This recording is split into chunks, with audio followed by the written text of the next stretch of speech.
Dear students, this is Praveen Kumar Agrawal from Management Department. Welcomes you in my today's lecture of Managerial Economics. In today's lecture, we will discuss upon the meaning and definitions of Managerial Economics. यानी कि आज के lecture में हम managerial economics के concept, उसके meaning और उसकी डेफिनेशंस को डिस्कस करेंगे. Managerial economics, it is made of two words. The first word is the managerial plus second word is the economics. Managerial word का मतलब होता है जब एक पर्टिकुलर मैनेजर अपनी बिजनेस की प्रॉब्लम्स को सॉल्व करना चाहता है तो इसके लिए ये अपनी मैनेजरियल स्किल्स का यूज़ करता है. और इकोनॉमिक्स का मतलब होगा कि इसके लिए ये क्या करता है, डिफरेंट टाइप के इकोनॉमिक टूल्स, प्रोसीजर्स, टेक्निक्स का यूज़ करता है. यानी कि जब हम मैनेजरियल इकोनॉमिक्स को कंबाइन करेंगे तो इसका मतलब हुआ it is that discipline that uses different tools and techniques of economics in order to find the solution of different business related problems. यानी कि बिजनेस के रिलेशन में डिफरेंट टाइप की प्रॉब्लम्स को सॉल्व करने के पॉइंट ऑफ व्यू से जब हम इकोनॉमिक्स की फील्ड से डिफरेंट टाइप के टूल्स एंड टेक्निक्स का यूज करते हैं और उसके बेसिस पर बिजनेस की डिफरेंट प्रॉब्लम्स को ऑप्टिमम वे में सॉल्व करते हैं, तो इस पर्टिकुलर डिसिप्लिन को मैनेजरियल इकोनॉमिक्स का नाम दिया जाता है. Economic theories and techniques of economic analysis are applied to analyse business problems, evaluate business options and opportunity with a view to arriving at a proper solution. यानी कि जब हम इकोनॉमिक थ्योरीज का या इकोनॉमिक टेक्निक्स का जब use करते हैं तो ये होता है economic analysis.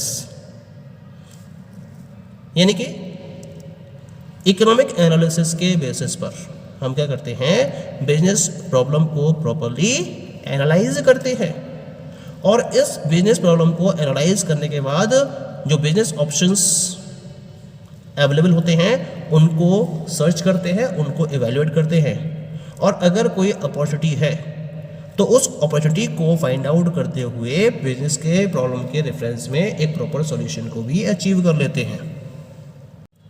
It means that we can say that managerial economics is the study of that part of the economic knowledge, logic, theories and analytical tools that are used for rational business decision making.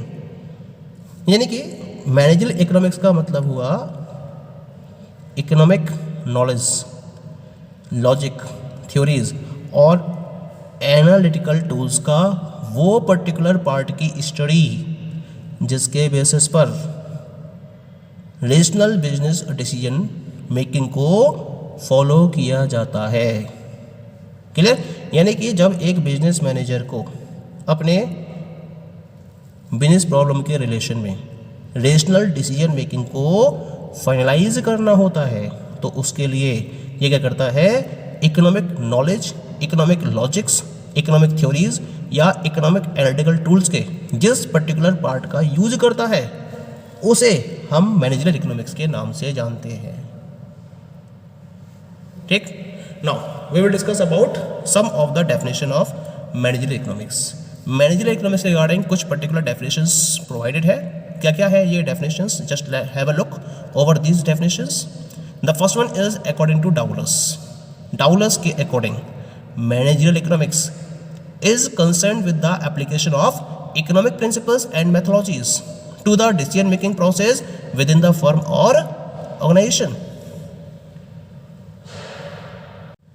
यानी कि डाउलस के according managerial economics में हम different type के economic principles और methodologies की applications का use करते हैं और इन एप्लीकेशंस के यूज के बेसिस पर ऑर्गेनाइजेशन में फर्म के रिगार्डिंग डिसीजन मेकिंग प्रोसेस को कंप्लीट करते हैं.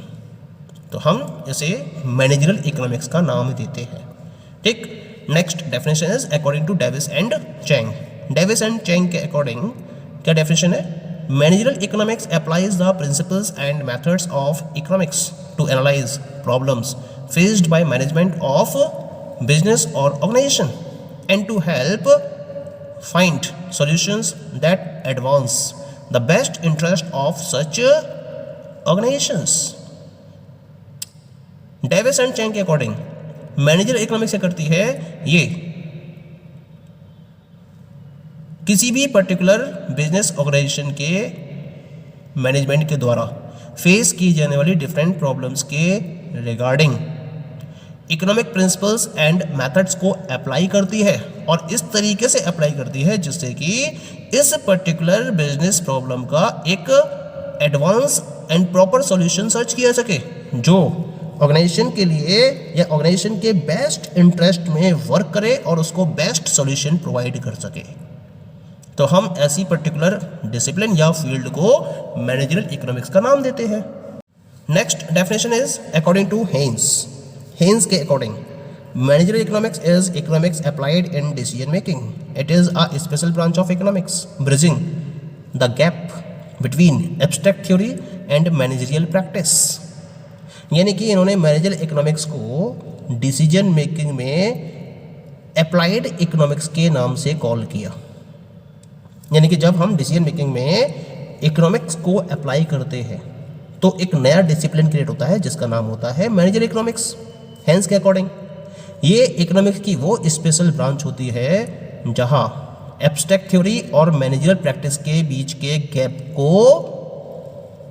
कंप्लीट किया जाता है। यानी कि मैनेजरल इकोनॉमिक्स एब्स्ट्रैक्ट थ्योरी और मैनेजरल प्रैक्टिसेस के बीच में एक ब्रिज का काम करता है और मैनेजरियल प्रॉब्लम्स को इकोनॉमिक प्रिंसिपल्स के बेसिस पर सॉल्व करता है। ठीक, तो इस फील्ड को हिंस ने मैनेजरल इकोनॉमिक्स का नाम दिया। Next definition is according to Mansfield managerial economics is concern with application of economic concepts and economic analysis to the problems of formulating rational managerial decisions. यानी कि इन्होंने भी इकोनॉमिक कॉन्सेप्ट्स और economic analysis की application को जब business के problem के फॉर्मुलेशन और उसके सॉल्यूशन के रूप में इस्तेमाल किया जाता है, तो जो नया डिसिप्लिन क्रिएट होता है इसके उन्होंने मैनेजरल इकोनॉमिक्स का नाम दिया। ठीक है, यानी कि एक ऑर्गेनाइजेशन को प्रॉपर रेशनल वे में अपने मैनेजरल डिसीजंस को फॉर्मुलेट करना है, तो जो प्रॉब्लम्स उसके द्वारा फेस की जा रही हैं उसके रिगार्डिंग जो उसको एक प्रॉपर डिसीजन फाइनलाइज करना है, फॉर्मुलेट करना है, तो इसके रेफरेंस में उसकी तरफ से जो भी इकोनॉमिक कॉन्सेप्ट्स और इकोनॉमिक एनालिसिस को अप्लाई किया जाता है उसे हम मैनेजरल इकोनॉमिक्स का नाम देते हैं। ठीक, next definition is according to Spencer ने क्या कहा इसके बारे में, बिजनेस इकोनॉमिक्स और managerial economics is the integration of economic theory with business practice for the purpose of facilitating decision making and forward planning by management। यानी कि Spencer के अकॉर्डिंग जो बिजनेस इकोनॉमिक्स है या मैनेजर इकोनॉमिक्स है वो एक ही पॉइंट है, वो एक ही डिसिप्लिन है। इसका मतलब होता है जब हम मैनेजमेंट के पॉइंट ऑफ व्यू से डिसीजन मेकिंग को और फॉरवर्ड प्लानिंग को आगे बढ़ाना चाहते हैं किसी भी बिजनेस प्रैक्टिस के रेफरेंस में, और उसके लिए जब हम इकोनॉमिक थ्योरीज को इसके साथ में इंटीग्रेट कर देते हैं तो जो नया डिसिप्लिन क्रिएट होता है उसे बिजनेस इकोनॉमिक्स या मैनेजरल इकोनॉमिक्स का नाम दिया जाता है। क्लियर हुआ डेफिनेशन? ठीक है, ऐसे ही लास्ट डेफिनेशन जो मैं डिस्कस कर रहा हूँ उसके रेफरेंस में that was given by the McNair. तो मैकनेयर के according managerial economics consists of the use of economic modes of thought to analyse business situations. यानी कि इनके अकॉर्डिंग बिजनेस सिचुएशंस को एनालाइज करने के पॉइंट ऑफ व्यू से जब बिजनेस मैनेजर्स के द्वारा डिफरेंट टाइप के इकोनॉमिक मोड्स के रिलेशन में थॉट को यूज किया जाता है तो उसे मैनेजरल इकोनॉमिक्स का नाम दिया जाता है। Okay, so these all are the different definitions in reference to managerial economics. Now we will discuss about the nature of managerial economics. Managerial economics is that discipline which helps a business manager in decision making for achieving the desired result by using economic principles and tools।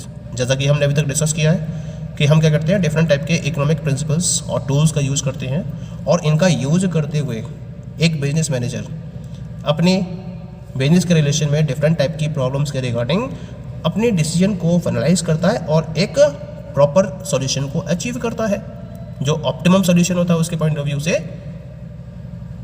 इस particular concept को ध्यान में रखते हुए हम managerial economics के nature के relation में कुछ पॉइंट्स के बेसिस पर इसको क्लैरिफाई कर सकते हैं।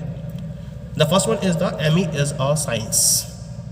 साइंस का सबसे बड़ा रीजन क्या होता है? कॉज एंड इफेक्ट रिलेशनशिप, यानी कि जो साइंस है वो कॉज एंड इफेक्ट रिलेशनशिप को प्रॉपर्ली डिफाइन करती है। ये एक साइंटिफिक और सिस्टमेटिक वे पर बेस्ड होती है, जिसमें प्रॉपर्ली इन्फॉर्मेशन को सर्च किया जाता है, एक प्रॉपर प्रोसीजर को अडॉप्ट किया जाता है और उसके बाद जो भी इवेंट्स अकर हो रही हैं उनमें कॉज एंड इफेक्ट रिलेशन को सेट किया जाता है, डिफाइन किया जाता है। Same is the nature of the managerial economics. Managerial economics में भी डिफरेंट वेरिएबल्स को स्टडी किया जाता है और फिर इन पर्टिकुलर वेरिएबल्स के बेसिस पर कॉज एंड इफेक्ट रिलेशनशिप को इनके बीच में एस्टेब्लिश किया जाता है और इसके बेसिस पर एक प्रॉब्लम का ऑप्टिमम सॉल्यूशन फाइंड आउट किया जाता है। इसी वजह से we can say that ME is like a science. Second nature, ME is an art. What is the basic feature of art? Art का बेसिक फीचर होता है कि ये रिसोर्सेज को बेस्ट पॉसिबल और एफिशिएंट वे में यूटिलाइज करती है। जो भी आपके पास लिमिटेड इकोनॉमिक रिसोर्सेज होते हैं उसका भी ये जो मैनेजरल इकोनॉमिक्स है ये बेस्ट और मोस्ट एफिशिएंट यूटिलाइजेशन पॉसिबल करती है और इसके रिगार्डिंग डिफरेंट टाइप की टूल्स, टेक्निक्स और प्रिंसिपल्स को फॉर्म करती है। इसी वजह से हम एमई को आर्ट की तरह कह सकते हैं। We can say that ME is an art, क्योंकि ये रिसोर्सेज को एफिशिएंट और बेस्ट वे में यूटिलाइज करती है और एक प्रॉपर सॉल्यूशन प्रॉब्लम का प्रोवाइड करती है। ठीक, next one, that is ME uses the micro economic principles. जैसा कि हमने स्टडी किया हुआ होगा इकोनॉमिक्स में, ये इकोनॉमिक्स की दो ब्रांचेस होती हैं, एक तो होती है माइक्रो इकोनॉमिक और दूसरी होती है मैक्रो इकोनॉमिक। माइक्रो इकोनॉमिक का मतलब होता है जब हम इंडिविजुअल फर्म या इंडिविजुअल पर्सन के बिहेवियर को स्टडी करते हैं, तो उसको स्टडी करने के लिए हम क्या करते हैं, माइक्रो इकोनॉमिक ब्रांच का यूज करते हैं इकोनॉमिक्स की। और जब हम एग्रीगेट लेवल पर यानी टोटल के बेसिस पर बिहेवियर को आइडेंटिफाई करना चाहते हैं, जैसे इंडस्ट्री के रिलेशन में, इकोनॉमी के रिलेशन में जो उसका बिहेवियर है उसको स्टडी करना चाहते हैं, तो उसके लिए हम मैक्रो इकोनॉमिक ब्रांच का यूज़ करते हैं इकोनॉमिक्स की।